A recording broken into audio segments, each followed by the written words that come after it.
The champagne flute shatters against marble. Theo Pryce doesn't flinch.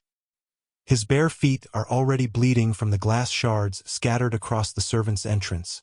And one more cut won't matter. His mother, Aloan, grips his wrist so tight he feels his pulse trapped under her fingernails. "Don't look at them," she whispers. "Don't even breathe near them." But Theo is already looking. Through the gap in the velvet curtains, he sees the wedding aisle stretching like a white scar through the ballroom. Roses everywhere. Thousands of them. White roses bleeding into cream petals. Their perfume so thick it coats his throat. The guests wear suits that cost more than his entire life. They smell like leather and cigars and something sharper. Something that makes his stomach twist. Hi viewers, kindly tell us where you're watching from and what time it is. Alpha Cent. It hits him like a fist to the chest. Pine and gunpowder and iron. It rolls through the air in waves, and Theo's knees nearly buckle. He's never been this close to so many alphas before. The maids keep Omegas like him hidden in the kitchens, in the laundry rooms, anywhere the guests won't notice. But today is different. Today, Aloan was ordered to work the wedding itself, and she couldn't leave Theo alone in their room. Not after what happened last time. So here he is, barefoot, bruised, hungry, watching people who would step over him if he collapsed in their path. "Mama," Theo whispers. "Why is everyone staring at the front?" Aloan doesn't answer. Her hand trembles against his wrist. Theo leans closer to the curtain gap. At the end of the aisle, near the altar covered in cascading white flowers, he sees 3 men. No, 3 identical men. Triplets. They stand in perfect symmetry, hands clasped behind their backs, wearing black suits so sharp they look like weapons. Their faces are carved from the same stone. High cheekbones, dark skin, expressions that reveal nothing. But it's the man in front of them who makes Theo's breath stop. Rafael Crowe sits in a wheelchair. The groom is supposed to stand. That's how weddings work. But Rafael Crowe sits perfectly still, his hands resting on the armrests of a sleek black wheelchair. His suit is custom-fitted, midnight black with a crisp white shirt open at the collar. Tattoos crawl up his neck. A serpent coiling toward his jaw, its scales so detailed Theo can see them from across the room. His face is unreadable. Not sad, not angry, just controlled and terrifying. Theo has seen dangerous men before. The kind who yell, the kind who break things. But Rafael doesn't move, doesn't blink. He sits like a loaded gun waiting for someone to pull the trigger. "Where's the bride?" Someone whispers behind a champagne glass. Another voice, dripping with amusement. "Do you really think she'll show?" Laughter ripples through the crowd. Soft, polite, the kind of cruelty rich people practice until it sounds like conversation. Theo's gaze snaps to the empty chair beside Rafael. Cream cushions, white roses woven into the armrests. But no bride. "Mama," Theo says again, quieter now. "Something's wrong." Aloan's grip tightens. "We're leaving." "But..." "Now, Theo." She yanks him backward. But Theo's eyes stay locked on Rafael. And for just a second, a single, impossible second, Rafael's head turns. Not much, just a slight tilt, like he heard something no one else did. His eyes find the curtain. Find Theo. Steel gray eyes. Cold. Sharp. Assessing. Theo's heart slams against his ribs. Then a voice cuts through the murmurs. An older man in silver robes, the officiant, steps forward and clears his throat. "Ladies and gentlemen, we will now begin the ceremony." The crowd shifts. Confused whispers spread like wildfire. "Begin?" Someone hisses. "The bride isn't even here. Maybe she's running late. Maybe she's not coming at all."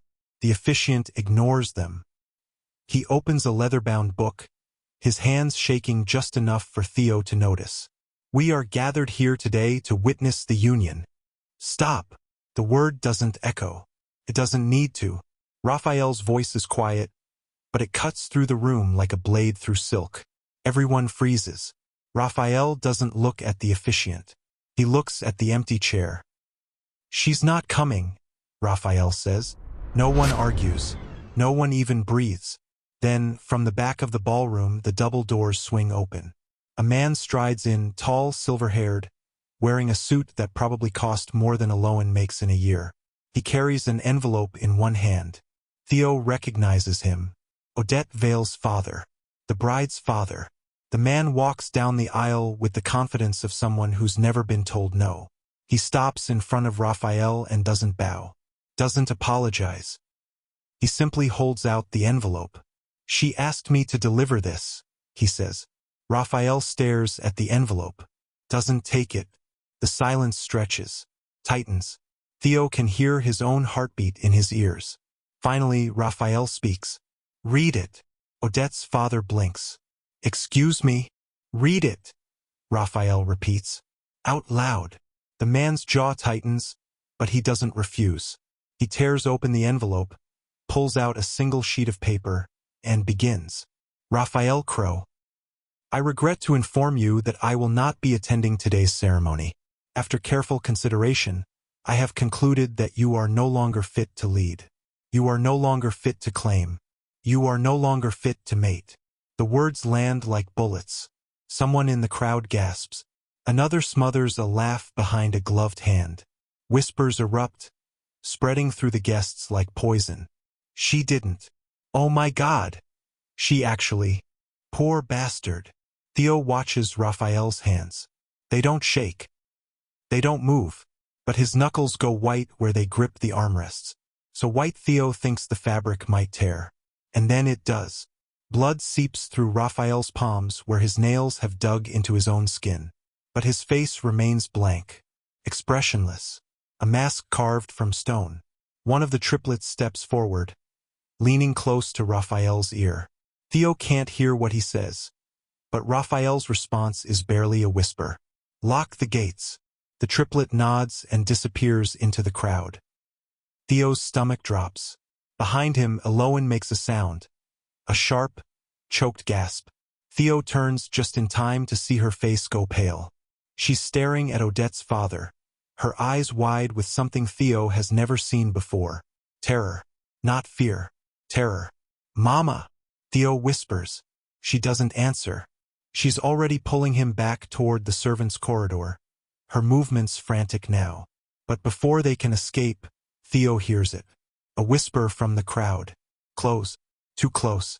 He's broken. She's not coming. What secret is Rafael's family hiding that even a public humiliation can't expose? Theo stumbles as Aloan drags him through the servants' corridor. The walls here are plain white, nothing like the gold-trimmed ballroom. Fluorescent lights buzz overhead, flickering every few seconds. The smell of bleach and old carpet burns his nose. Mama, slow down. Quiet. Aloan's voice is sharp. Too sharp. Theo has heard her scared before. When the landlord banged on their door, when the electricity got shut off, when strange men showed up asking questions. But this is different. This is the kind of fear that makes people run. She pulls him around a corner, past the industrial kitchen where staff in white uniforms rush between stainless steel counters. Steam rises from massive pots. Someone shouts about the catering schedule. No one notices Theo and Aloan slipping past. They stop in a storage alcove. Shelves stacked with linens and cleaning supplies surround them. Aloan presses Theo against the wall, her hands on his shoulders. Listen to me, she says. Her breath comes fast. You stay here. Don't move. Don't talk to anyone. I'll come back for you. Where are you going? Just... She stops, closes her eyes. Just stay here, baby. Please. But before she can leave, footsteps echo down the corridor. Heavy. Deliberate. Aloan's entire body goes rigid. Two men round the corner. They're not in suits like the guests. They wear black tactical gear, the kind Theo has seen on news broadcasts when they talk about private security. Both men are tall, broad-shouldered, moving with the kind of precision that comes from military training. They stop when they see Aloan. You the maid? One of them asks. Aloan nods. Doesn't speak. Mr. Crowe wants fresh glasses brought to the altar. Immediately. Of course. Aloan's voice is steady now. Practiced. I'll get them. The men don't leave. They just stand there, watching, waiting. Eloan squeezes Theo's shoulder once. A warning, then steps out of the alcove. Theo presses himself deeper into the shadows, holding his breath until the footsteps fade. He should stay. He knows he should stay, but his feet move anyway. Theo edges back toward the ballroom, keeping close to the walls. Through the gap in the service door, he can see the guests again. They're not sitting anymore. They're standing in clusters, whispering, glasses of champagne forgotten in their hands. And at the front, Rafael hasn't moved. He sits exactly where Theo saw him last, hands still gripping the wheelchair armrests. Blood has dried on his palms. The triplets stand behind him like sentinels, their faces unreadable. Theo studies them now, really studies them. They're not just identical, they're mirrors.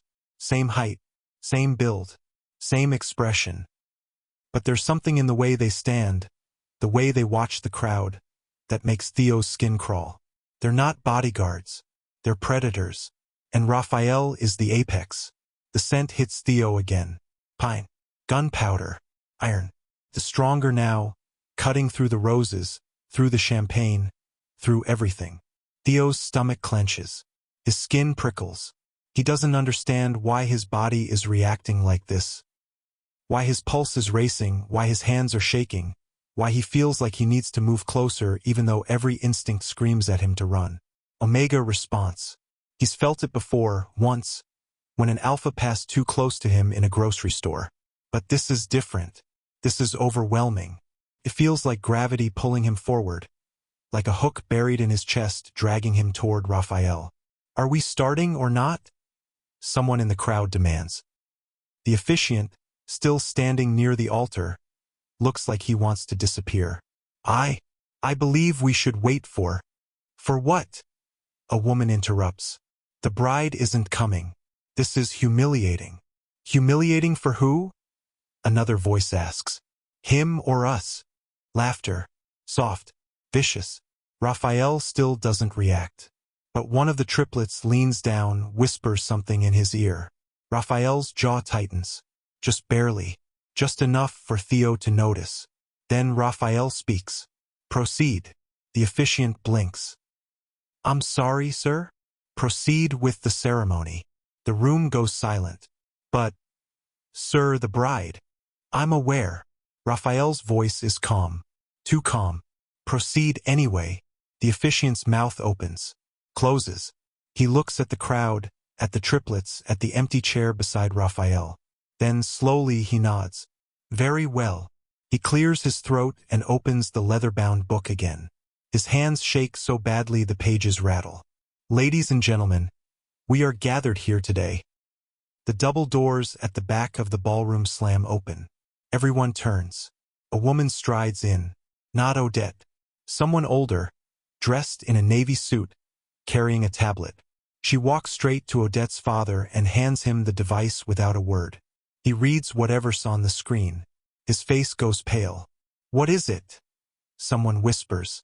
Odette's father doesn't answer. He turns to Rafael, his expression shifting from arrogance to something else. Something close to panic. Mr.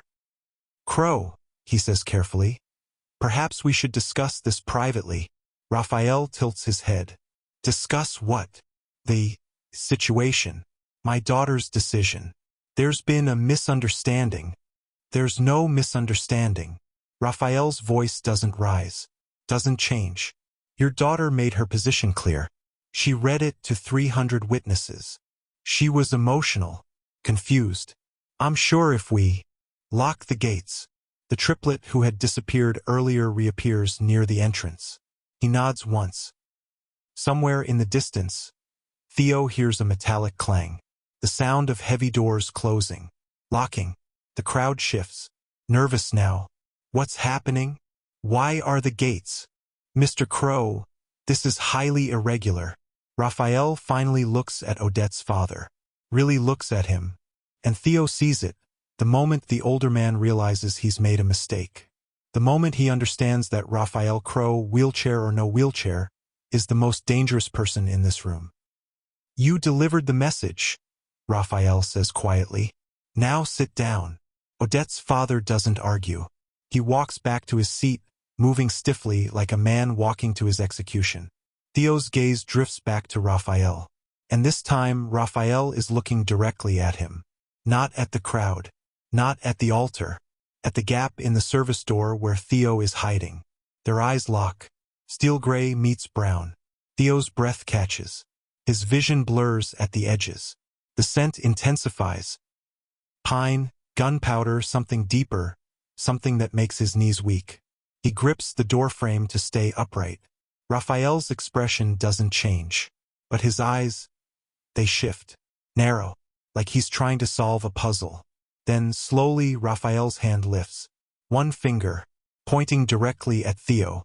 The triplet nearest Rafael follows the gesture. Sees Theo. Starts moving toward the service door. Theo's heart slams into overdrive. He turns and runs. Behind him, he hears the service door crash open. Heavy footsteps. The triplet is fast, too fast, but Theo knows these corridors. He ducks around a corner, through the kitchen, past the storage alcove where Eloan told him to wait. He doesn't stop until he reaches the servants' stairwell. He throws himself against the wall, gasping, pressing a hand to his chest to muffle the sound of his breathing. The footsteps slow. Stop. Theo holds his breath. A voice, calm and measured, echoes down the corridor. Found you. The triplet steps into view. He's not even winded. He looks at Theo the way someone might look at a lost dog. Mr. Crowe wants to see you, he says. Theo shakes his head. I didn't do anything. Didn't say you did. He just wants to see you. Why? The triplet doesn't answer. He just extends a hand. Theo stares at it. At the scars across the knuckles. At the tattoo peeking out from under the sleeve. A serpent just like Raphael's. You can walk, the triplet says, or I can carry you. Your choice. Theo's hands curl into fists. He thinks about running again. But where would he go? The gates are locked. His mother is somewhere in this building. And Rafael Crowe, an alpha mafia boss who just got humiliated in front of hundreds of people, wants to see him. He's trapped. Slowly, Theo steps forward. The triplet nods and turns, leading him back toward the ballroom. Theo follows, his bare feet silent on the tile floor, his heart pounding so hard he thinks it might break through his ribs. When they reach the service door, the triplet pushes it open. The ballroom is silent now. Every guest is seated. Every eye is on the altar, where Rafael sits, waiting. And beside him, Odette's chair is still empty. Why does Rafael want to see the boy everyone else ignores? The officiant is still talking. Theo hears the words. Something about love, about union, about sacred bonds, but they don't register. All he sees is Rafael. The wheelchair. The blood on his palms. The three identical men standing behind him like shadows given form. The triplet guides Theo down the side aisle, away from the guests. No one looks at them. They're too busy watching the front, where the ceremony is unfolding like a car crash in slow motion. Rafael doesn't turn, doesn't acknowledge Theo's approach. But Theo knows he's aware. He can feel it in the way the air shifts, in the way the scent, that overwhelming alpha scent, grows stronger with every step. They stop 5 feet from the altar. The triplet doesn't speak. He just stands there, a wall of muscle and silence, blocking Theo's escape route. The officiant's voice drones on. And do you, Rafael Crowe, take? Stop. The officiant freezes. The guests go silent. Rafael's gaze shifts, finds Theo, and Theo feels it like a physical touch.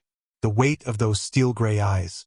The way they strip him bare, cataloging every bruise, every scar, every secret he's tried to hide. Come here, Rafael says. It's not a request. Theo's feet move before his brain catches up. He steps forward, past the triplet, past the altar, until he's standing directly in front of Rafael's wheelchair. Up close, Rafael is even more terrifying. The tattoos don't stop at his neck. They disappear under his collar, winding down his chest. His hands, still gripping the armrests, are scarred across the knuckles. And his face is carved from stone, every line sharp enough to cut. But his eyes aren't cold anymore. They're burning. "Who are you?" Rafael asks. Theo's throat closes. He can't speak, can't think. The scent is too strong, too consuming. It wraps around him like smoke, seeping into his lungs, his bloodstream, his bones. "Answer him," one of the triplets says from behind. Theo forces the words out. "Theo. Theo Pryce." Rafael's gaze doesn't waver. "Pryce." The way he says it, slow, deliberate, makes Theo's stomach twist. "You work here?" Rafael asks. My mother does. "And you?" I'm nobody. Nobody." Rafael repeats the word like he's tasting it, testing it. "Nobody doesn't sneak into a private wedding. Nobody doesn't watch from the shadows." "I wasn't sneaking. Then what were you doing?" Theo's mouth goes dry. He can't tell the truth. That his mother dragged him here because she was too afraid to leave him alone. That he's not supposed to exist in spaces like this. That people like Rafael don't even see people like him. But before he can answer, a new voice cuts through the tension. "Enough." Odette's father stands from his seat. His face is red now, veins bulging in his neck. "Mr. Crowe, this is absurd. You're humiliating yourself." "Am I?" Rafael doesn't look at him. Doesn't look away from Theo. "Tell me, Mr. Vale, who's humiliated here? Me? Or you?" "I beg your pardon. You delivered a letter to a wedding attended by every family on the East Coast. A letter that called me unfit to lead, unfit to claim, unfit to mate." Rafael's voice is still calm, still controlled. "And now you want to talk about humiliation?" The guests shift in their seats. Uncomfortable, fascinated. Odette's father's jaw tightens. "My daughter made a difficult decision." "Your daughter made a choice." Rafael's gaze finally leaves Theo, shifts to Odette's father. "And so did you." "I don't know what you're implying." "Don't you?" The room holds its breath. Rafael gestures to one of the triplets. The man steps forward, pulling a tablet from inside his jacket.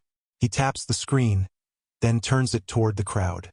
A document appears, official, legal, stamped with dates and signatures. "This," Rafael says, "is a wire transfer, $2 million. Sent from Vale Industries to an offshore account 6 months ago." Odette's father goes pale. "That's private financial." "The account," Rafael continues, "belongs to a shell company. The same shell company that funded an Omega trafficking ring I shut down 5 years ago." The crowd erupts. Whispers explode into full conversations. Gasps, accusations. Cameras, hidden until now, start flashing. "That's a lie," Odette's father shouts. "You have no proof." "I have 12 depositions, 43 sealed files, and video footage from 3 separate facilities." Rafael's voice doesn't rise. Doesn't need to. "Your daughter didn't leave because I'm in a wheelchair. She left because she knew I'd find out." Odette's father lunges forward. "You son of a..." One of the triplets moves. Fast. Too fast. He intercepts Odette's father mid-step, gripping his wrist with enough force to make the older man cry out.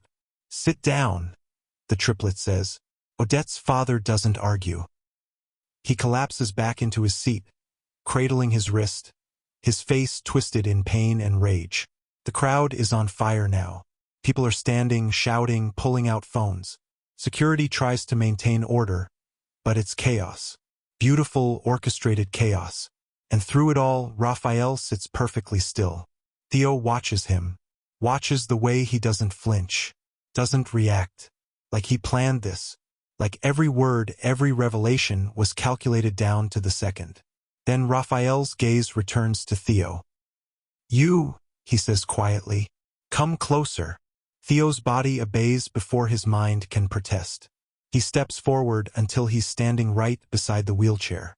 So close he can see the faint scar along Rafael's jaw.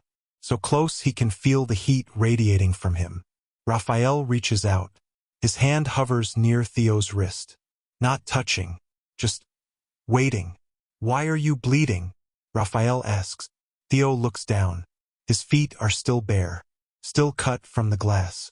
Blood has dried in thin streaks along his ankles. I stepped on glass, Theo says. Where? The servant's entrance. Rafael's jaw tightens. Who told you to go barefoot? No one. I don't have shoes. The words hang in the air. Rafael's expression doesn't change, but something shifts in his eyes. Something dark and dangerous and utterly focused. What's your mother's name? Rafael asks. Eloan. Eloan Pryce. Pryce. Rafael says it again, slower this time, like he's pulling a memory from deep storage. One of the triplets leans down, whispers something in Rafael's ear. Rafael's eyes widen. Just a fraction. Just enough for Theo to notice. Bring her here, Rafael says. The triplet nods and disappears into the crowd. Theo's heart races. Why? What do you want with my mother? Rafael doesn't answer. He just stares at Theo, his gaze intense, searching, like he's trying to see through skin and bone into something deeper. And then Theo feels it. The pull. It starts in his chest. A sharp, visceral tug that makes him gasp. His vision blurs. His knees buckle. He grabs the armrest of Rafael's wheelchair to keep from collapsing. What? Theo's voice breaks. What's happening? Rafael's hand shoots out, grips Theo's wrist. The contact is electric. Literally. A shock runs up Theo's arm, spreading through his body like fire through dry wood. The scent explodes. Pine. Gunpowder. Home. Safety. Danger. Need. Theo's Omega instincts scream at him. Not in warning. In recognition. Mate. No, Theo whispers. No, that's not. But Rafael is already moving. His free hand grips the wheelchair's armrest so hard the metal groans. His eyes have changed. The steel gray is gone, replaced by something molten, something gold. What are you? Rafael breathes. Before Theo can answer, a scream cuts through the ballroom. Theo! Eloan! She's running down the aisle, her face pale, her eyes wild. The triplet is behind her, trying to catch up, but she's too fast, too desperate. She reaches Theo and yanks him away from Rafael. Her hands shake as she pulls him behind her, putting herself between him and the alpha. Don't touch him, Eloan says. Her voice is shaking but firm.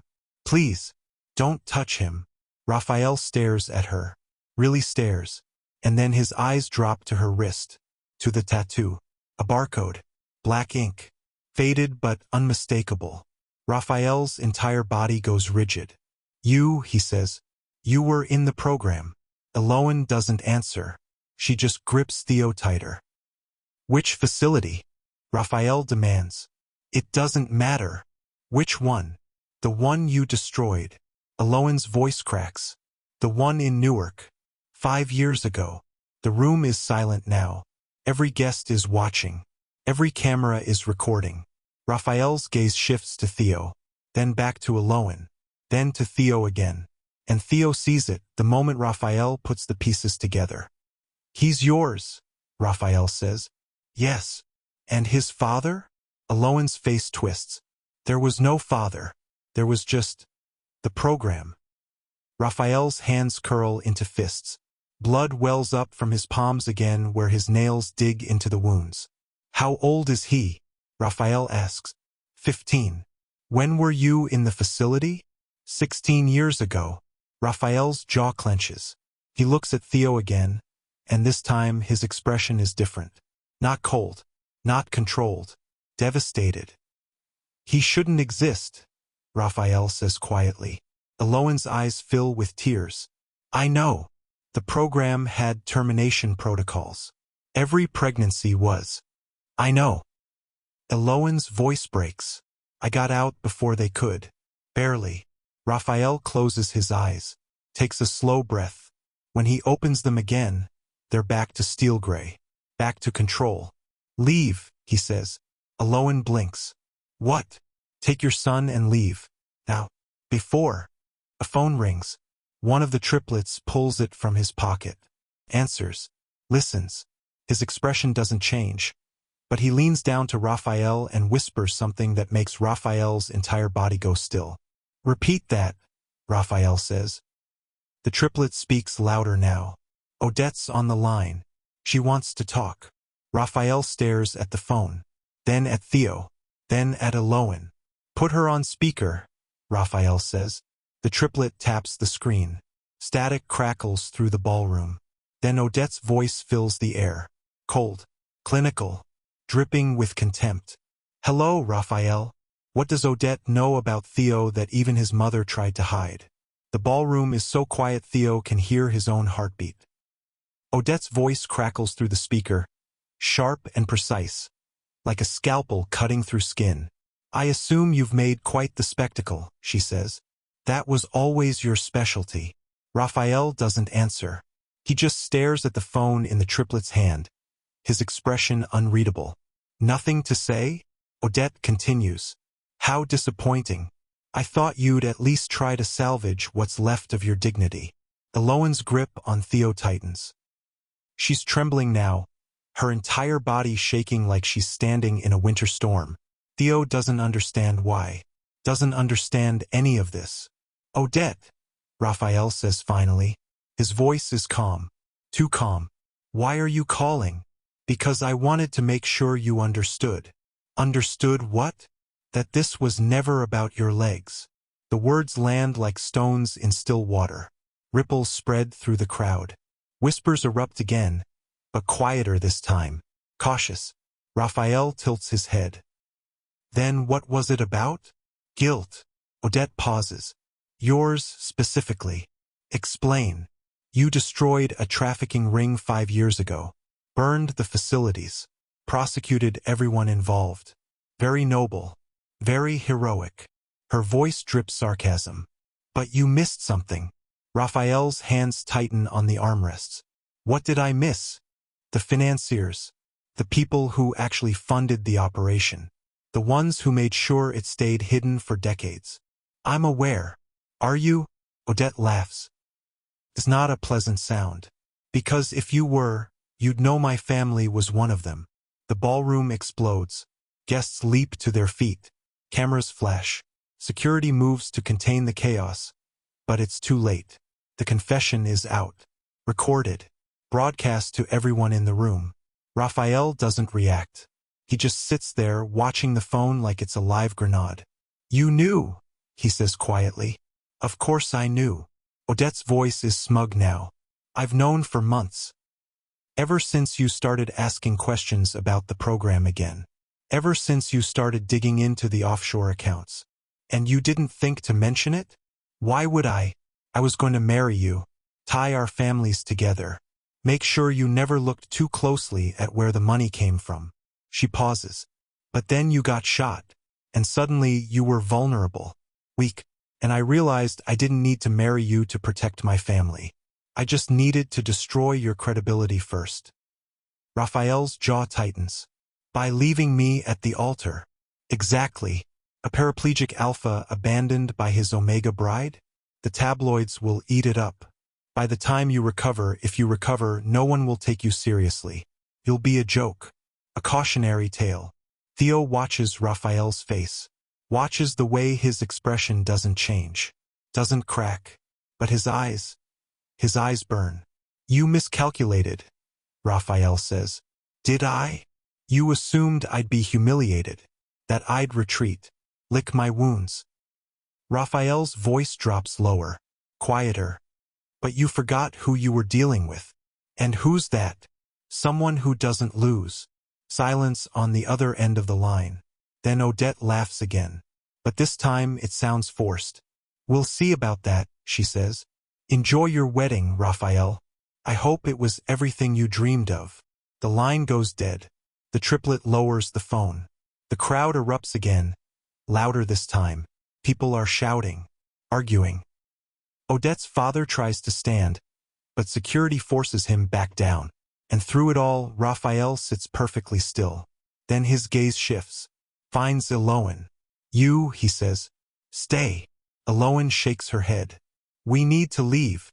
You need to stay." Rafael's voice is firm. Final. "Both of you." "Why?" Rafael doesn't answer. He just gestures to one of the triplets. The man steps forward, pulling out another tablet. He taps the screen, then turns it toward Eloan. Her face goes white. "What is that?" Theo asks. Eloan doesn't answer. Her hands are shaking so badly she can barely stand. Rafael speaks instead. It's an intake file from the Newark facility, dated 16 years ago. Theo's stomach drops. Subject 112. Rafael continues, reading from the tablet. Female, Omega, age 16, pregnant upon arrival, scheduled for termination. Stop, Eloan whispers. Escaped 3 weeks before procedure. Whereabouts unknown. Rafael looks up. Until now. Eloan's knees buckle. One of the triplets catches her before she hits the ground, guiding her into a chair. Theo moves to her side. "Mama, I'm sorry," Eloan says. Her voice is broken. "I'm so sorry, baby. I should have told you." "I should have." "Told me what?" Eloan closes her eyes. Tears stream down her face. "The program. They didn't just traffic Omegas. They bred them. Forced pregnancies. Sold the children to wealthy families who wanted heirs but couldn't conceive." Theo feels like the floor just disappeared beneath him. "You're saying you were supposed to be sold?" Eloan's voice cracks. "But I got out. I ran. And I kept you hidden. Kept us both hidden. For 15 years. Yes." Theo's mind is spinning. He looks at Rafael, at the triplets, at the guests still watching with morbid fascination. "Why does he care?" Theo asks, pointing at Rafael. "Why does any of this matter to you?" Rafael's gaze meets his. And for the first time, Theo sees something other than control in those steel-gray eyes. Regret. Because, Rafael says quietly, "I destroyed that facility. I prosecuted everyone involved. But I never verified the termination records. I assumed the children were handled." "You mean killed?" Rafael doesn't flinch. "Yes. But I wasn't." "No. You weren't." Rafael's hands tighten on the armrests. "Which means there might be others. Other children who escaped. Other families who ran. And you want to find them. I want to make sure they're safe." Theo laughs. It's a bitter, broken sound. "Safe? You're a mafia boss. You make people disappear. Why would you care about keeping anyone safe?" Rafael doesn't answer right away. He just stares at Theo, his expression unreadable. Then, slowly, he says, "Because I made a promise." "To who?" "To the people I failed the first time." The words hang in the air. Eloan looks up, her eyes red and swollen. "You can't protect us. Odette's family knows we exist. They'll come for us. Then let them try. You don't understand." "I understand perfectly." Rafael's voice is cold now. Hard. "They funded the program. They profited from it. And now they're trying to bury the evidence. Which means you and your son are liabilities." Eloan's face crumples. Rafael leans forward slightly. "But if you stay with me, they can't touch you." "Why would you do that?" Rafael's gaze shifts to Theo. And this time, the look in his eyes is something Theo can't name. Something intense and consuming and terrifying. "Because he's mine," Rafael says. Eloan blinks. "What?" "The bond. The scent. The reaction." Rafael's jaw tightens. "He's my fated mate." The words hit Theo like a freight train. No, that's not possible. Fated mates are rare. 1 in a million. And they're supposed to be, right, compatible. Not this. Not a paraplegic alpha mafia boss and a 15-year-old Omega who barely survived being sold as a child. "That's insane," Theo whispers. "Is it?" Rafael's gaze doesn't waver. "Then explain why your body reacted the moment I touched you. Explain why my alpha instincts recognized you before I even knew your name." Theo can't. He has no explanation. No logic. Just the overwhelming, undeniable pull that's been dragging him toward Rafael since the moment he saw him. Eloan stands abruptly. "We're leaving. Now. You can't." Watch me. She grabs Theo's wrist and pulls him toward the aisle. But before they can take 3 steps, the triplets move. They don't touch Aloan. They don't have to. They just form a wall between her and the exit. Let us go, Aloan says. Can't do that, one of the triplets replies. Why not? Because Mr. Crowe gave an order. Aloan's face twists. He can't keep us here. He can. The triplet's expression is blank. The gates are locked. Security is stationed at every exit. And no one leaves until Mr. Crowe says so. Aloan looks back at Rafael. This is kidnapping. This is protection. From who? You. Rafael's expression darkens. From the people who want you dead. As if on cue, the lights flicker. Once, twice. Then the ballroom plunges into darkness. Screams erupt. Chairs scrape against marble. Someone shouts for security. Theo's heart slams against his ribs. He can't see, can't breathe. He reaches for his mother, but she's not there. She's gone, pulled away in the chaos. Mama! Theo shouts. No answer. Then a hand grips his wrist. Strong. Steady. Stay close. A voice says. Rafael. The lights flicker back on. Emergency lighting. Dim. Red-tinted. And standing in the doorway, framed by the exit, is a man Theo has never seen before. He's tall. Broad-shouldered. Wearing a suit that looks expensive but rumpled. Like he's been traveling. His face is scarred. One long gash running from his temple to his jaw. He looks directly at Rafael. Then he smiles. Hello, Rafael, the man says. Miss me? Rafael's entire body goes rigid. Blaine, he says quietly. The man Blaine steps into the ballroom. And as he does, Theo sees it. The gun holstered at his hip. I heard you were having a wedding, Blaine says. Thought I'd drop by. Pay my respects. You're not welcome here, aren't I? Blaine's smile widens. After everything we've been through? After everything I did for you. Rafael's jaw tightens. You shot me. I gave you what you needed. A wake-up call. Blaine's gaze shifts. Lands on Theo. And speaking of wake-up calls? Who's this? Theo's blood runs cold. Blaine's eyes narrow. He takes a step closer, studying Theo like he's a specimen under glass. Interesting, Blaine murmurs. Very interesting. Stay away from him, Rafael says. Blaine laughs. Why? He's just a kid. What's he got to do with anything? Rafael doesn't answer. Blaine's smile fades. Unless... Oh, Rafael. Tell me you didn't. Didn't what? Bond with him. Blaine's voice drops. Tell me you didn't just bond with a child. He's not a child. He's 15. He's my mate. Blaine stares at Rafael. Then he starts laughing. Hard. The kind of laughter that echoes through the ballroom and makes everyone uncomfortable. This is perfect, Blaine says between gasps. This is absolutely perfect. You destroy a trafficking ring only to end up bonded to one of its products. The irony is delicious. Rafael's hands curl into fists. Blaine's laughter stops abruptly.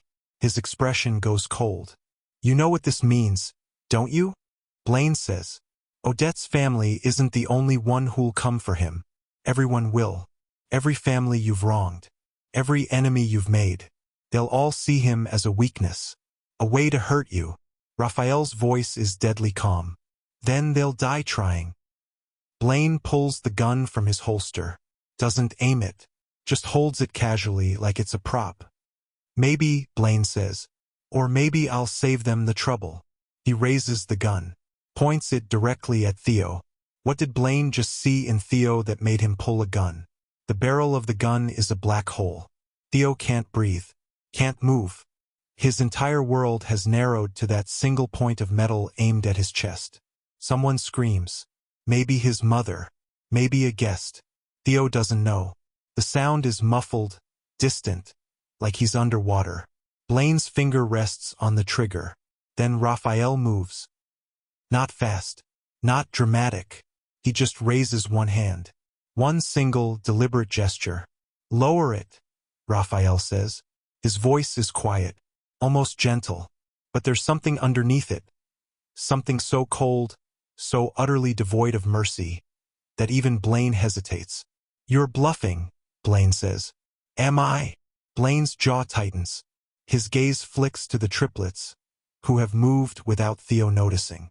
Their position now, one behind Blaine, two flanking him. Not close enough to grab him, but close enough to move if they need to. "You won't shoot," Rafael says. "Not here.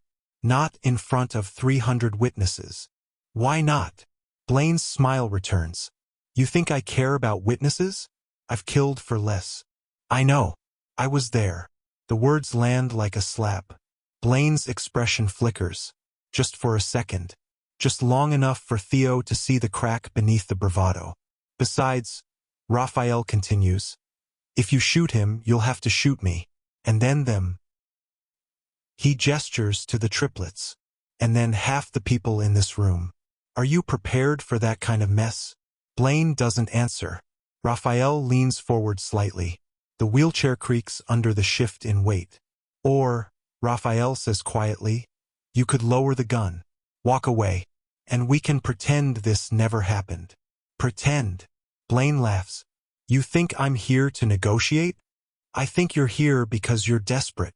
Blaine's smile vanishes. "You shot me," Rafael says. "Took $2 million from the Odette family to sell my location. Disappeared for 2 weeks while I was in the hospital. And now you show up at my wedding with a gun and a grudge." Rafael tilts his head. "That's not strategy. That's desperation." Blaine's hand shakes. "Just barely. Just enough." "I should have finished the job," Blaine says. "But you didn't. And now you're out of options." "Am I?" Rafael's gaze doesn't waver. "Yes." For a long moment no one moves. The ballroom is frozen. Guests pressed against walls. Security poised to intervene. The triplets waiting for a signal. And Theo standing between the gun and Rafael, his heart pounding so hard he thinks it might explode. Then Blaine lowers the gun. "Not all the way. Just enough." "This isn't over," Blaine says. "It is for you." Blaine's jaw clenches. He looks at Theo again. Really looks.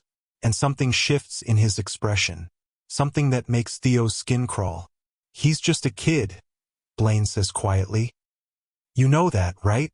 No matter what your instincts are telling you, he's just a kid." Rafael doesn't respond.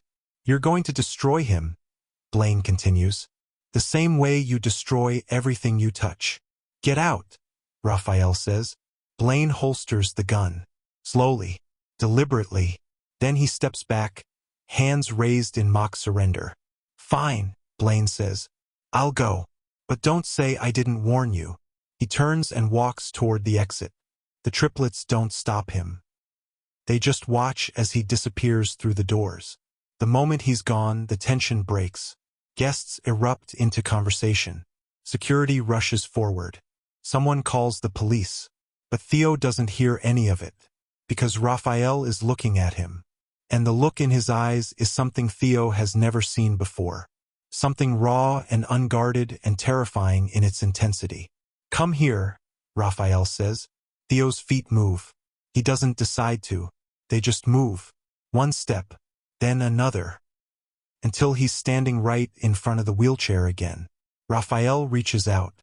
His hand hovers near Theo's face. Not touching. Just waiting. "May I?" Rafael asks. Theo doesn't know what he's asking permission for. But he nods anyway. Rafael's hand cups Theo's cheek. The touch is gentle, careful, like Theo is made of glass. And the bond ignites. It's not gradual, not a slow burn. It's instantaneous. A wildfire tearing through Theo's body, consuming everything in its path. His vision whites out. His knees buckle. He feels Rafael catch him. One arm around his waist, pulling him forward until he's collapsed into Rafael's lap. The scent overwhelms him. Pine. Gunpowder. Something deeper now. Something that smells like home and safety and forever. Theo's hands fist in Rafael's jacket. He can't think. Can't breathe. All he can do is hold on. "I've got you," Rafael murmurs. His voice is rough, strained. I've got you. Theo's Omega instincts are screaming. Not in fear. In recognition. Mate, mate, mate. But underneath that primal certainty is something else. Something human. Something that whispers. This is wrong. Theo is 15. Rafael is... he doesn't even know. 30? Older?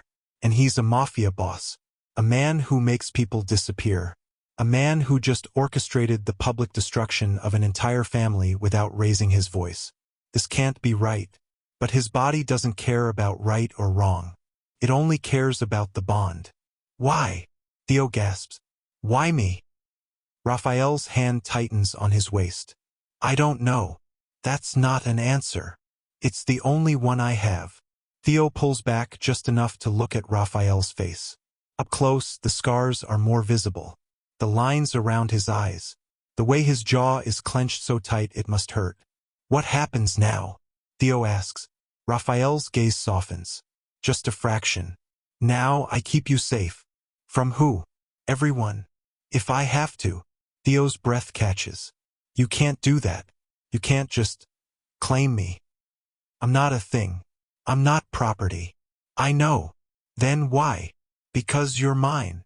Rafael's voice is quiet. Absolute. Not as property. Not as something I own. But as something I'll protect. Even from myself. Theo doesn't understand. Can't understand. But before he can argue, his mother's voice cuts through the haze. Get away from him. Eloan is there. Somehow she's there. Pushing through the crowd. Her face pale and tear-streaked. Get your hands off my son, she says. Rafael doesn't let go. But his grip loosens. Just enough. He's bonded to me, Rafael says. He's a child. He's my mate. That doesn't give you the right. I know. Rafael's gaze shifts to Eloan. But it gives me the responsibility. Eloan's face twists. Responsibility? You don't even know him. I will. Over my dead body. Rafael's expression hardens. Don't tempt me. The threat hangs in the air. Then one of the triplets steps forward, breaking the standoff. Mr. Crowe. We have a situation. Rafael's attention snaps to him. What kind of situation? Blaine didn't leave. He's in the parking lot. With reinforcements. Rafael's jaw tightens. How many? 12. Armed. The crowd gasps. Panic ripples through the guests. Rafael doesn't react. He just looks at Theo, still in his lap, and says quietly, Do you trust me? Theo's mind screams no. But his mouth says, I don't know. Fair enough. Rafael lifts his hand from Theo's waist and gestures to one of the triplets. Get them to the safe room. Now. Wait. Eloan starts. No arguments, Rafael says. His voice is steel. If Blaine is here with 12 men, he's not here to talk. He's here to kill. And I won't let him touch either of you. Eloan's resistance crumbles. She nods shakily. The triplet moves forward, guiding Eloan and Theo toward a side exit. But Theo looks back. Looks at Rafael, still in his wheelchair, surrounded by chaos and danger and enemies closing in. What about you? Theo asks. Rafael's lips curve into something that might be a smile. Might be something darker. Don't worry about me, he says. Worry about them. Then the triplet pulls Theo through the door, and Rafael disappears from view. The last thing Theo hears is the sound of gunfire. Will Rafael survive the ambush? Or has Theo just lost his fated mate before their bond even began? The safe room smells like concrete and fear. Theo presses his back against the cold wall, his bare feet numb on the tile floor. Eloan sits across from him, knees pulled to her chest, rocking slightly. The fluorescent light above them flickers every few seconds, casting shadows that make the room feel smaller than it is. Gunfire echoes from somewhere above. Muffled, distant, but close enough to make Theo's heart slam against his ribs. How long have we been down here? Theo whispers. Eloan doesn't answer. She's staring at the door, a reinforced steel slab with 3 deadbolts and a keypad lock. The triplet who brought them here said nothing, just shoved them inside and disappeared. Another round of gunfire. Closer this time. Theo's hands shake. He clasps them together, trying to stop the trembling. But it doesn't work. His entire body is vibrating with adrenaline and something else. Something deeper. The bond. It's pulling at him, screaming that Rafael is in danger, that he needs to go back, that he needs to help. But Theo can't help. He's 15, barefoot, unarmed, useless. Mama, Theo says again. What if he? Don't. Aloan's voice cracks. Don't say it. But what if Blaine? Rafael Crowe doesn't die. Aloan's eyes are hard now. Fierce. Men like him don't die. They make other people die. Theo wants to believe her. But the gunfire keeps echoing. And the bond keeps screaming. Minutes pass. Or maybe hours. Time doesn't work right in this room. Then the gunfire stops. Complete silence. Theo holds his breath. Listens. Nothing. No footsteps. No voices. Just the hum of the fluorescent light and Aloan's ragged breathing. Is it over? Theo asks. Before Aloan can answer, the keypad beeps. The deadbolts slide open. The door swings wide. Rafael rolls through. He's alive. Blood streaks his white shirt. Dark red splatters across his chest and sleeves. His hands are stained. His face is calm, controlled, like he just finished a business meeting instead of a firefight. Theo's legs move before his brain catches up. He crosses the room in 3 strides, dropping to his knees beside the wheelchair. Are you hurt? Theo's hands hover over Rafael, not touching, just searching for wounds. Where's the blood from? Are you? Not mine. Rafael's voice is steady, quiet. Most of it, anyway. Theo's eyes drop to Rafael's hands. The knuckles are split. Fresh blood wells from cuts that weren't there before. Why are you bleeding? Theo asks. Rafael's lips twitch. Almost a smile. Someone needed convincing. Did you kill him? No. Rafael's gaze shifts to Aloan. But he won't be walking for a while. Aloan stands slowly, her body still trembling. Blaine. Gone. For now. Rafael's jaw tightens. He had 12 men. We had 8. But we had the advantage. What advantage? We were defending. They were attacking. Rafael's eyes are cold now. Hard. And I don't lose in my own house. Theo's hands are still hovering near Rafael. He doesn't know what to do with them. Doesn't know what to do with the relief flooding his chest. The bond singing in his veins. The overwhelming need to touch Rafael and make sure he's real. Rafael notices. His hand lifts, slow and deliberate, and cups Theo's face. The contact is electric. Theo gasps. His vision blurs. The scent hits him again. Pine, gunpowder, blood, safety. Breathe, Rafael murmurs. You're safe. You could have died. But I didn't. You could have. Theo. Rafael's thumb brushes across Theo's cheekbone. I'm here. I'm not going anywhere. The bond settles. Just a little. Just enough for Theo to breathe again. Then Rafael's phone buzzes. He pulls it from his pocket, glances at the screen, and his entire expression shifts. Not fear. Not anger. Something colder. Who is it? Aloan asks. Rafael doesn't answer. He just taps the screen and puts the call on speaker. Odette's voice fills the room. Hello, Rafael. She sounds amused, pleased. I heard there was some trouble at your wedding. How unfortunate. Rafael's jaw tightens. What do you want? Want? I don't want anything. I'm just calling to congratulate you. On what? On finding your mate. Odette's voice drops, sweet and poisonous.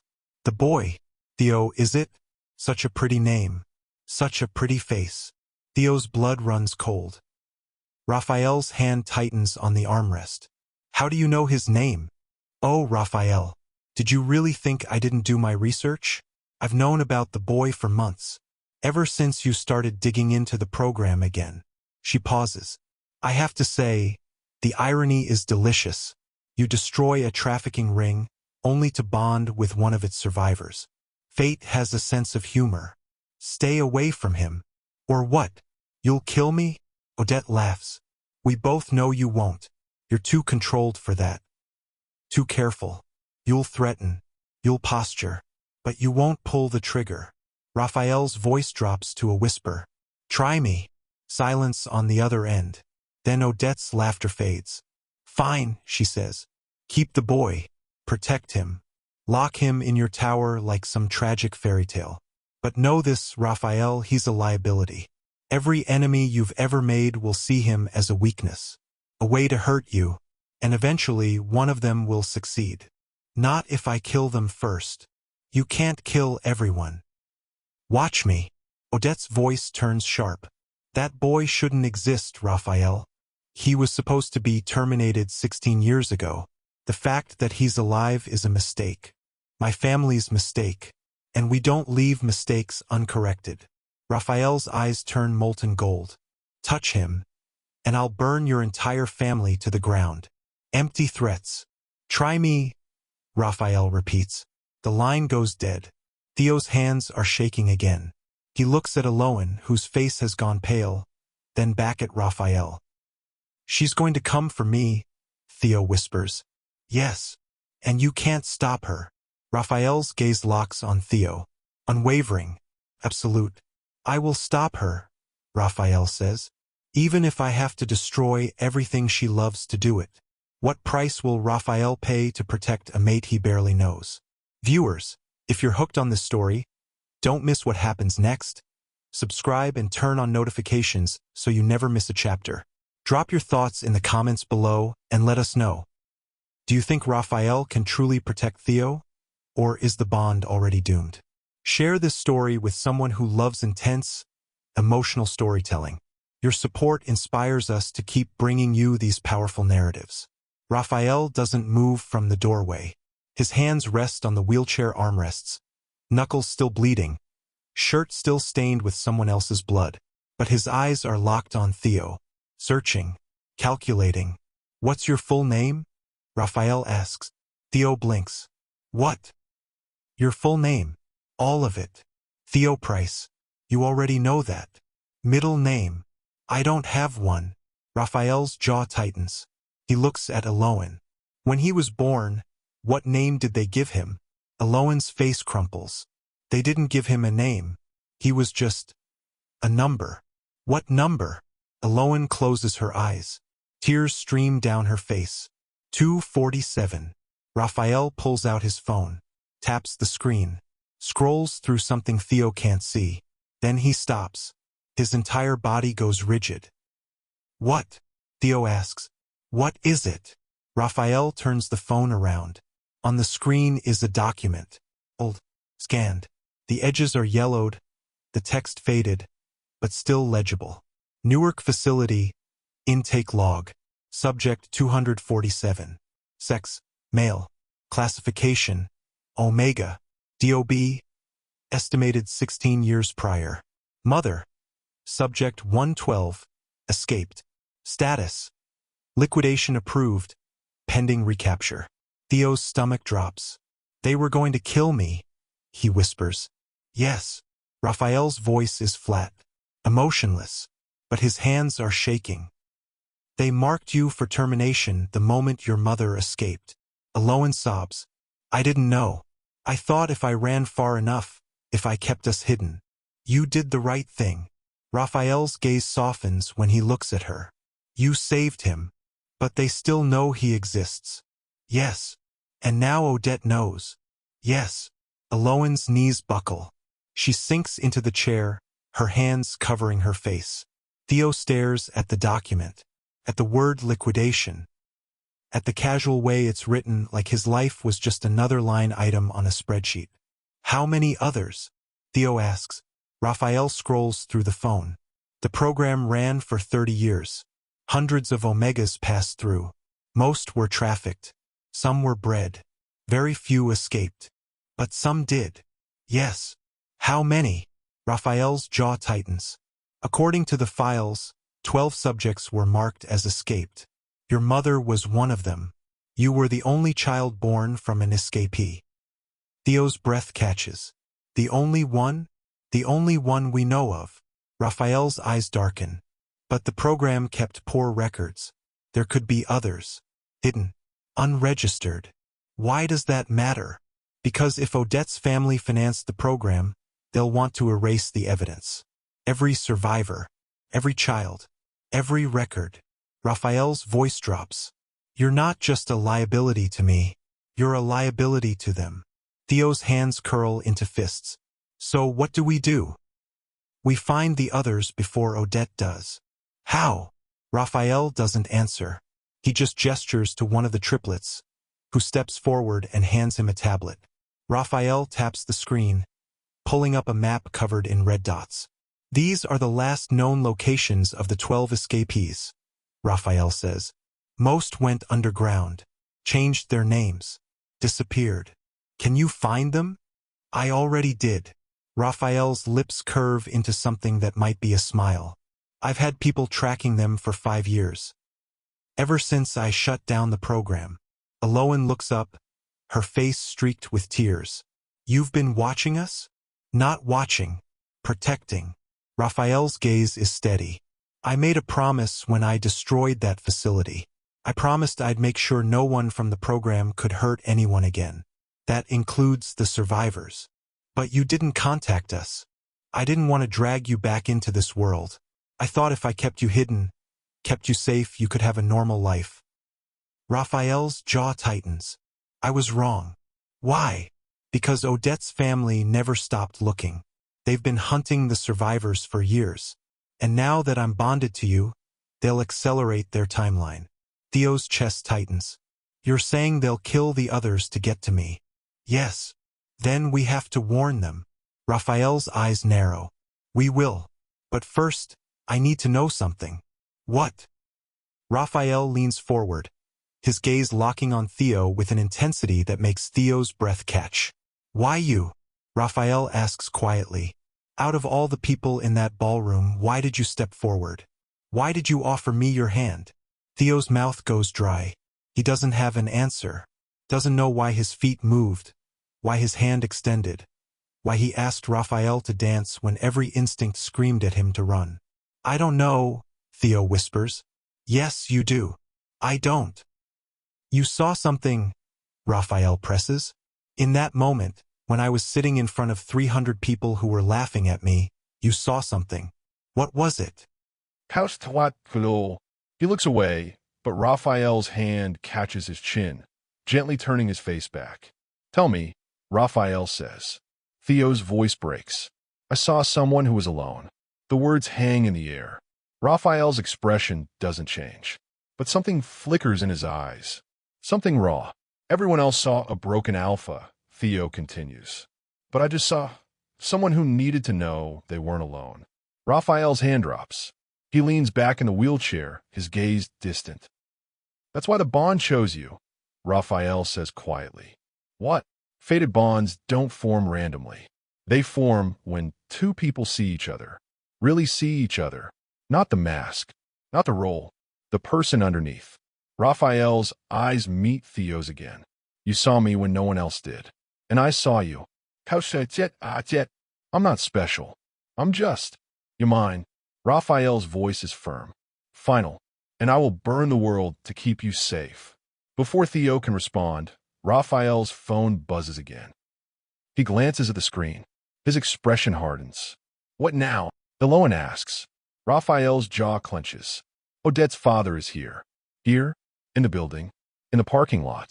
With a lawyer and a police escort. What? Rafael's smile is cold. Sharp. Because he thinks the law will protect him. Won't it? No. Rafael's eyes glint. Because I own the law. He gestures to the triplets. Bring him to the ballroom. All of them. The lawyer. The cops. Everyone. One of the triplets nods and disappears. Rafael looks at Theo and Aloan. Stay close to me. Don't speak unless I tell you to. And no matter what happens, don't react. What are you going to do?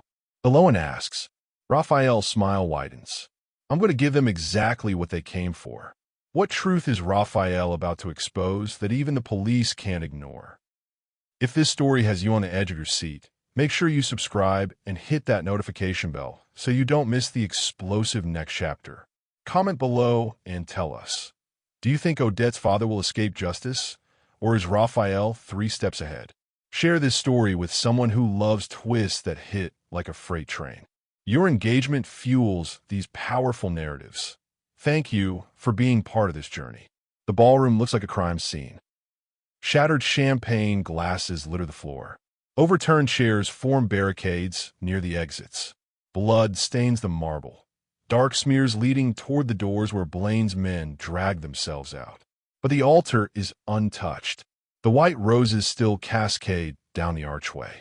The chairs are still arranged in perfect rows. And Rafael sits exactly where he was before, hands resting on the wheelchair armrests, expression calm. Theo stands behind him, Eloan beside him. The triplets form a semicircle around them, silent and watchful. The double doors swing open. Odette's father walks in flanked by 2 police officers and a man in an expensive suit, the lawyer. All 3 look confident, prepared, like they're walking into a negotiation they've already won. Odette's father stops 10 feet from Rafael. Mr. Crowe, I'm here to discuss the incident that occurred earlier. Rafael doesn't respond. He just watches, waits. The lawyer steps forward. My client has reason to believe you orchestrated an attack on his family. We have witnesses who will testify. Witnesses? Rafael's voice is quiet, amused. Tell me, counselor, which witnesses? The ones who watched your client's daughter humiliate me publicly? Or the ones who heard her confess to financing a trafficking ring? The lawyer's jaw tightens. That conversation was private. It was on speakerphone, in front of 300 people. Rafael tilts his head, and it was recorded. The lawyer's face goes pale. Rafael gestures to one of the triplets, who pulls out a tablet and taps the screen. A video begins playing, footage from the wedding. Clear, high definition. Every word Odette spoke captured perfectly. The lawyer watches. Then he turns to Odette's father. You didn't tell me about this. Odette's father's face reddens. It's taken out of context. Context. Rafael's voice is sharp now. Your daughter admitted on tape that your family financed an Omega trafficking operation. She admitted you've been hunting survivors for years. She admitted you left me at the altar to protect your crimes. Rafael leans forward slightly. What context makes that acceptable? One of the police officers shifts uncomfortably. Mr. Crowe, we're here to investigate allegations of assault. Assault. Rafael's smile is cold. You mean when Blaine Mercer and 12 armed men broke into my wedding and opened fire? That assault. The officer blinks. We have a report that you. I defended my guests, my family, my home. Rafael's eyes are steel. And if you check the security footage, you'll see every shot I fired was in self-defense. The triplet with the tablet taps the screen again. More footage plays. Blaine entering with a gun, his men firing first. Rafael's security returning fire only after the threat was established. The officers exchange glances. The lawyer clears his throat. Mr. Crowe, my client is willing to negotiate. No, excuse me. I said no. Rafael's voice is calm. Absolute. There's no negotiation. No settlement. No deal. Then what do you want? Rafael's gaze shifts to Odette's father. I want justice. Odette's father laughs. It's a bitter, desperate sound. Justice? From you? You're a criminal. A murderer. You think anyone will believe. I think everyone will believe. Rafael gestures to the triplet again. Show them. The tablet screen changes. Now it displays documents. Wire transfers. Bank statements. Emails. All with Odette's father's name on them. These, Rafael says, are financial records linking your family to the Newark facility. $2 million transferred over 10 years. Another $5 million to offshore accounts used to silence witnesses. Rafael's eyes are cold. And this, the screen changes again. A video. Grainy. Old. But clear enough. It shows a younger version of Odette's father standing in a sterile white room. He's talking to someone off camera, gesturing to a row of cages. Inside the cages are Omegas. Young. Terrified. This footage, Rafael says quietly, was recovered from the facility's servers. It shows you personally overseeing the intake process. Odette's father goes white. That's not. It's dated, time-stamped, and verified by 3 independent forensic analysts. Rafael's smile is razor-sharp. You can't deny it. The lawyer steps back. I'm done here. I won't represent. Sit down, one of the officers says. His hand rests on his holster now. Not threatening, just ready. The lawyer sits. The officer looks at Rafael. Mr. Crowe, are you filing charges? Yes. Trafficking, conspiracy, attempted murder, and obstruction of justice. Rafael's gaze doesn't leave Odette's father. I have enough evidence to bury him for life. The officer nods. We'll need to take him into custody. No. Odette's father's voice cracks. You can't. I have connections. I have lawyers. I have nothing. Rafael's voice is quiet. Final. You have nothing. Your connections work for me. Your lawyers won't touch you. And your family. Rafael's smile widens. Your family is about to disown you to save themselves. As if on cue, Rafael's phone buzzes. He glances at the screen, then shows it to Odette's father. It's a statement, released by Vale Industries. Effective immediately, Odette's father has been removed from the board. All ties severed. All assets frozen. Odette's father collapses into a chair. No, this can't. It's done. Rafael's voice is emotionless. You're finished. The officers move forward, pulling handcuffs from their belts. But before they can reach Odette's father, the doors burst open again. Blaine stumbles in. He's bloodied, limping. One arm hangs useless at his side. But he's smiling. That same unhinged smile from before. Rafael Blanc gasps. We need to talk. Rafael's expression doesn't change. I thought I told you to leave. I did. But then I realized something. Blaine's eyes shift to Theo. You're not protecting him because of the bond. You're protecting him because of the guilt. Rafael's jaw tightens. You feel responsible, Blaine continues. Because you didn't verify the termination records. Because you assumed all the children were gone. Because you failed. Blaine's smile widens. And now you're trying to fix it by claiming him as yours. That's enough, one of the triplets says. But Blaine doesn't stop.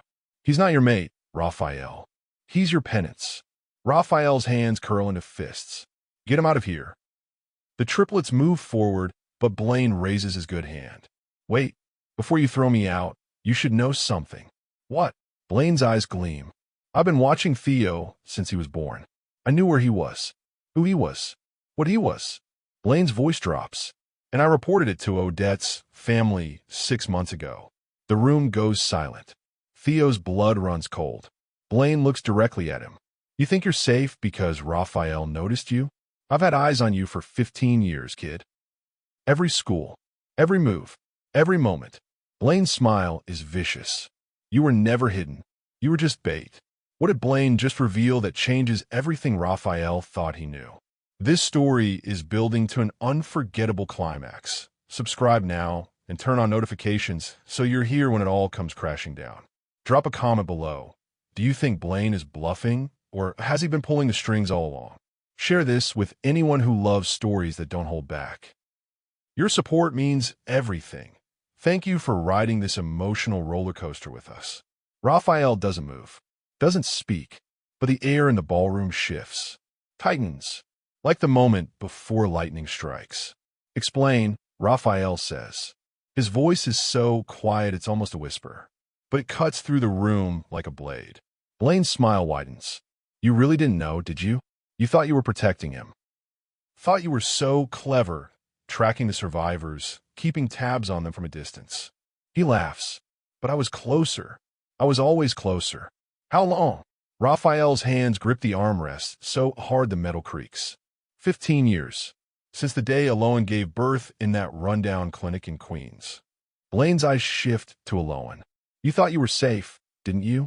Thought you'd escaped. But I found you 3 days later. Aloan's face drains of color. She sinks into a chair, her hands shaking. Why didn't you take him? Rafael asks. Because I didn't need to. Blaine's smile turns cruel. Odette's family wanted leverage. They knew you'd keep digging, keep investigating. Eventually, you'd find the program, find the survivors. And when you did, Blaine gestures to Theo. They wanted someone you'd care about, someone you bond with, someone you'd destroy yourself to protect. Raphael's eyes narrow. You're saying they planned the bond. Not planned, manipulated. Blaine pulls a folded paper from his pocket and tosses it onto the floor. Read it. One of the triplets picks it up, unfolds it, and hands it to Raphael. Raphael's eyes scan the document. His expression doesn't change, but his knuckles turn white. What is it? Coats? Raphael's voice is hollow. A psychological profile of me, written by Odette's family's researchers. He looks up. They study my patterns, my preferences, my triggers. And they concluded that if I encountered a vulnerable Omega, specifically one connected to the trafficking program, my alpha instincts would override my logic. They knew you'd bond with me. They predicted it. Raphael's jaw clenches. And they were right. So what? One of the triplets asks. Bond or no bond, we protect him. That's the point, Blaine says. They don't want Theo dead. They want Raphael obsessed, distracted, vulnerable. His eyes gleam. And it's working. Raphael's gaze locks on Blaine. You sold me out. Twice. First to Odette's family, then by shooting me. I didn't shoot you to hurt you, Blaine says. I shot you to wake you up, to show you that you're not invincible, that your control is an illusion. He gestures to the wheelchair. And look, it worked. You think breaking my spine was a favor? I think it was necessary. Blaine's voice hardens. You were getting soft, sentimental. Talking about shutting down the family business, about going legitimate. You needed a reminder of what you are. And what am I? A weapon. Blaine's eyes are cold. Nothing more. Nothing less. Raphael's expression is unreadable. But his voice, when he speaks, is colder than Theo has ever heard it. You're wrong, Raphael says quietly. I'm not a weapon. I'm a choice. Blaine blinks. What? Every action I take. Every decision I make. Every person I protect or destroy. Raphael's gaze shifts to Theo. It's a choice. Not programming. Not instinct. Choice. You're deluding yourself. Maybe. Raphael's lips curve into a faint smile. But I'd rather be deluded and human than right and empty. Blaine's face twists. You're going to get him killed. No. Raphael's voice is absolute. I'm going to keep him alive. How? By locking him away? By fighting off every enemy who comes for him? You can't win this, Raphael. Not long term. Eventually, someone will get through. And when they do, then I'll deal with it. Raphael's eyes burn.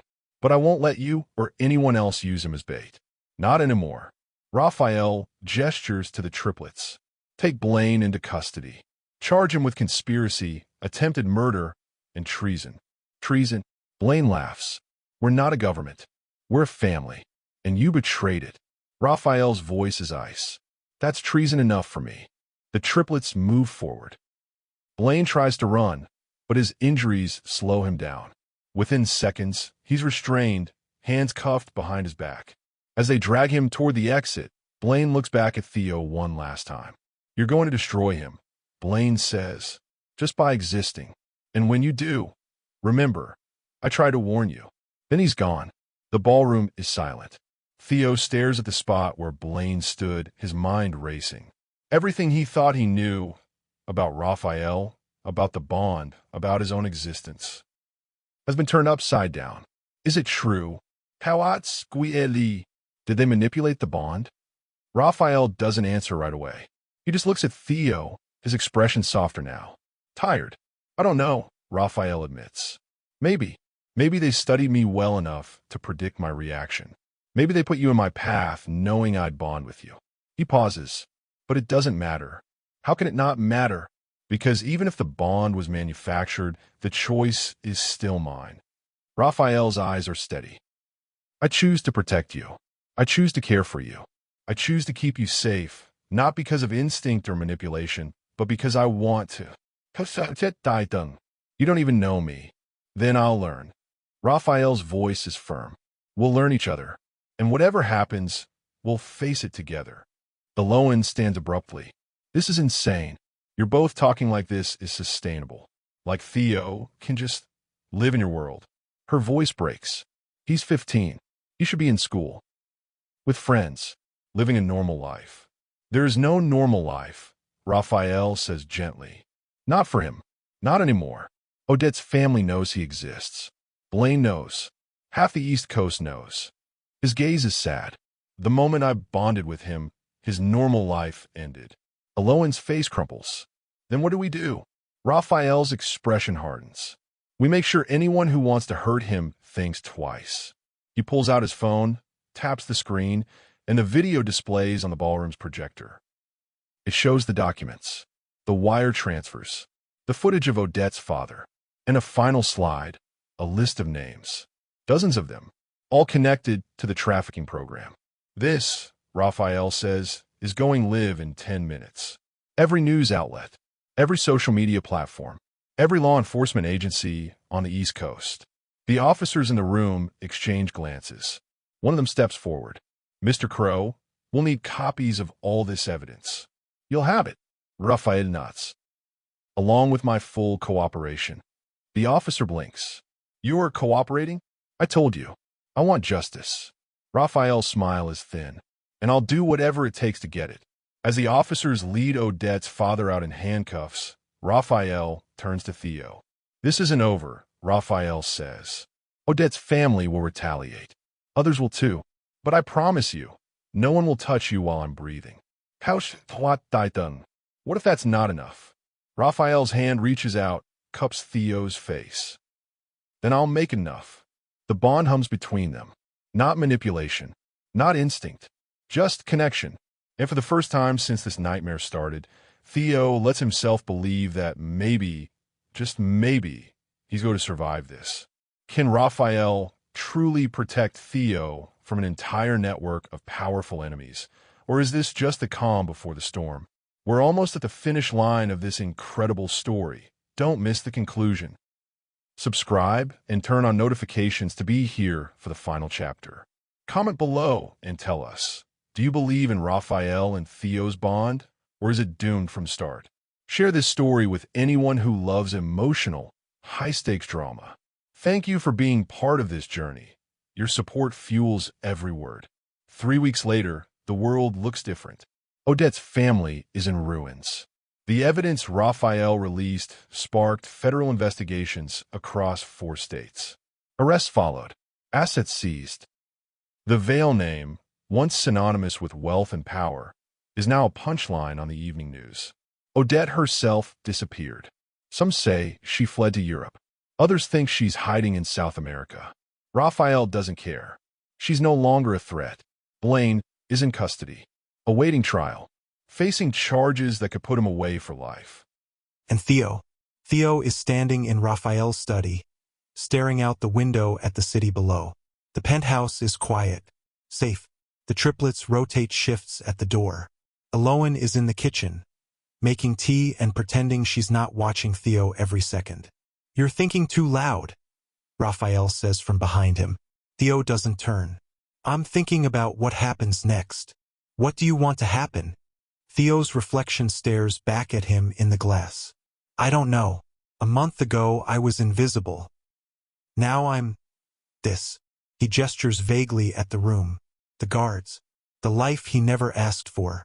Rafael's wheelchair approaches. Stops beside him. You're not a prisoner, Rafael says quietly. If you want to leave, you can. Theo's chest tightens. Where would I go? Anywhere. I'll make sure you're protected. Set you up somewhere safe. You and your mother. Rafael's voice is calm. Even. You don't owe me anything. Theo finally turns to look at him. What do you want me to do? Rafael's eyes are steady. Honest. I want you to stay. But only if it's your choice. Why? Because you're not just my mate. You're not just the boy I'm protecting. Rafael's hand reaches out, slow and careful, and takes Theo's. You're someone I want to know. Someone I want in my life. Not because of the bond, but because of who you are. Theo's throat tightens. You don't even know who I am. Then let me learn. The words settle between them. Soft. Honest. Theo looks down at their joined hands. Rafael's are scarred, rough, stained with a life Theo can't fully understand. But they're steady. Safe. I'm scared, Theo admits. Of me. Of this. Of what it means. Of what happens if I stay and it doesn't work. Rafael's grip tightens gently. Then we'll deal with it. Together. Theo's eyes burn. He doesn't cry. He's cried enough. But his voice breaks when he speaks. I don't know how to do this. I don't know how to be whatever I'm supposed to be. You don't have to be anything, Rafael says. Just be you. That's enough. Theo looks up, meets Rafael's eyes, and sees something he's never seen before in anyone's gaze. Certainty. Not about the bond. Not about the future. Just about this moment. This choice. Okay, Theo whispers. I'll stay. Rafael's expression softens. Relief floods his face, quickly controlled but unmistakable. Thank you, Rafael says quietly. Eloan appears in the doorway holding 2 mugs of tea. She looks at Theo, then at Rafael, then back to Theo. You're sure? She asks. Theo nods. I'm sure. Eloan's eyes fill with tears, but she smiles. Then I'm staying too. Rafael's lips curve into a faint smile. I was hoping you would. Eloan sets the mugs down and crosses the room. She pulls Theo into a tight hug, whispering into his hair. We're going to be okay. All of us. Theo holds her, feels her heartbeat, feels Rafael's presence beside them. And for the first time in his life, Theo believes it. They're going to be okay.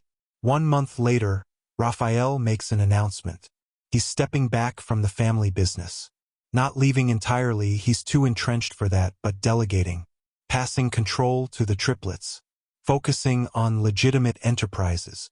I made a choice, Rafael tells the assembled family heads. I'm choosing a different path. Some of them protest. Others nod in understanding. But no one challenges him.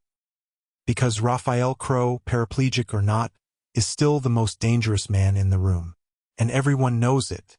Theo watches from the back, invisible again. But this time it's by choice. He's learning, observing, understanding the world Rafael navigates. And slowly, carefully, he's finding his place in it. One night, months later, Rafael and Theo sit on the penthouse balcony. The city lights stretch out below them like stars. Do you regret it? Theo asks. The bond. Everything that came with it. Rafael doesn't hesitate. No. Even though it was manipulated? Even then. Rafael's gaze is warm, steady. Because whatever brought us together, the choice to stay is ours. Theo leans against the railing. I asked you to dance. Rafael smiles. You did. And you said yes. I did. Theo looks at him. Really looks. At the man who lost everything and rebuilt himself. At the alpha who chose protection over violence. At the person who saw Theo. Not as a liability, not as a pawn, but as someone worth knowing. So, Theo says softly, are you going to ask me again? Rafael's eyes gleam. Ask you what? To dance. Rafael's smile widens. He extends his hand. Theo Pryce. Will you dance with me? Theo takes his hand. Feels the bond hum. Feels the connection settle into something deeper than instinct. Something real. Yes, Theo says. I will. And as the city lights shimmer around them, they stay there. Hands joined. Futures uncertain. But together. Because that's what they chose. And that's all that matters. Thank you for joining us on this incredible journey. This story is about choice, resilience, and finding belonging in the most unexpected places. If it moved you, please subscribe and turn on notifications. We have more powerful stories coming your way. Drop a comment below sharing your favorite moment or what this story meant to you. And if you know someone who needs to hear a story about second chances and chosen family, share this with them. Your support inspires us to keep creating narratives that matter. Until the next story, stay strong, stay hopeful, and keep choosing your own path.